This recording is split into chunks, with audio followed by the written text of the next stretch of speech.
It's the next morning, and Sarah is feeling completely drained. She's out in the yard, basically just trying to keep her mind off what happened last night. She's picking up branches, but she's really just replaying that moment on the sofa over and over in her head. Sarah thinks, I really thought we were getting somewhere, but then he goes and does this with his ex. I feel like I've been played. On the other side of the fence, Mark looks like total garbage. He clearly didn't get any sleep, and he knows he has to step up and fix this. He sees Sarah through the fence and knows he can't let this drag on anymore. He decides to just go for it and try to talk to her, even though he knows she's probably furious. Mark tries to get her to stop. Mark calls out, Sarah, please just give me a second to tell you what really happened. But Sarah doesn't even look back.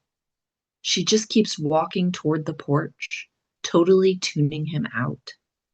She's giving him the cold shoulder because she's just not ready to hear his excuses yet. She's reached her breaking point. Mark doesn't back down.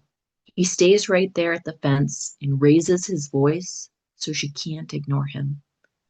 Mark says, Sarah, it wasn't what it looked like. Laura just showed up and started freaking out.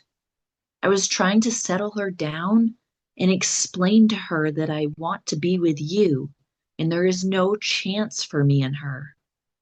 I was trying to get her to leave and to understand. Sarah stops.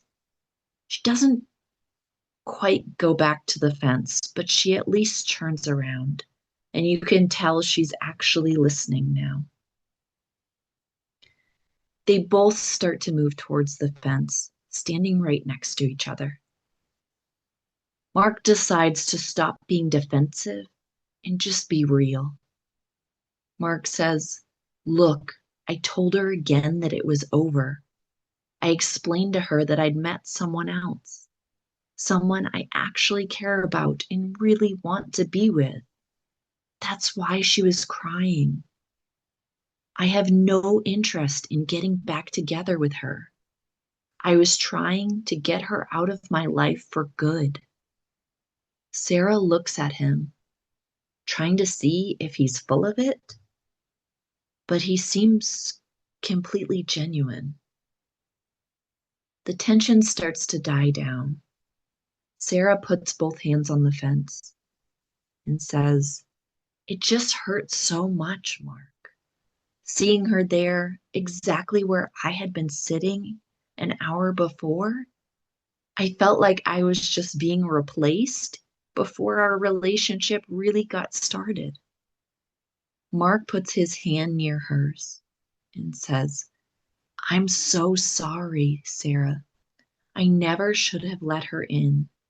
I promise she's out of the picture for good now.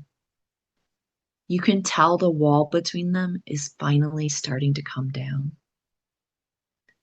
They finally walk around the fence and meet in the middle. Sarah says, Well, my yard is still a total mess. Mark laughs a little and says, Yeah, it is, but at least we're talking again. We can always clean the yard. Laura is gone, and I made it completely clear to her that I'm done and my future is with you. Mark takes her hands. It looks like a massive weight has been lifted off of his shoulders. Mark says, I really thought I'd blown it last night. Thank you for giving me another chance.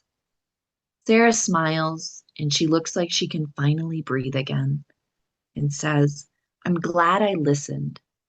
I hate to let one crazy night ruin everything we've started here. But then Mark gets that nervous look again, looks at his house, then back to Sarah, and says, Actually, this whole mess has made me realize something. I'm tired of this fence between us. I'm tired of us just being neighbors and going our separate ways. Mark takes a deep breath and says, Sarah, will you move in with me?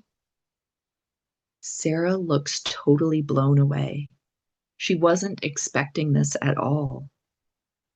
Sarah just says, oh. She looks completely torn. Is she ready to take the plunge? Or is Mark moving way too fast? Talk about a high stakes ending. Mark certainly knows how to swing for the fences. Will Sarah embrace this new chapter or will she retreat? We'll find out when season 2 premieres. Thank you for engaging with me in this advanced level comprehensible input. Make sure to digest those idiomatic expressions like bite the bullet and burn that bridge. If you enjoyed this season finale, please hit that like button, and I will see you in the next season.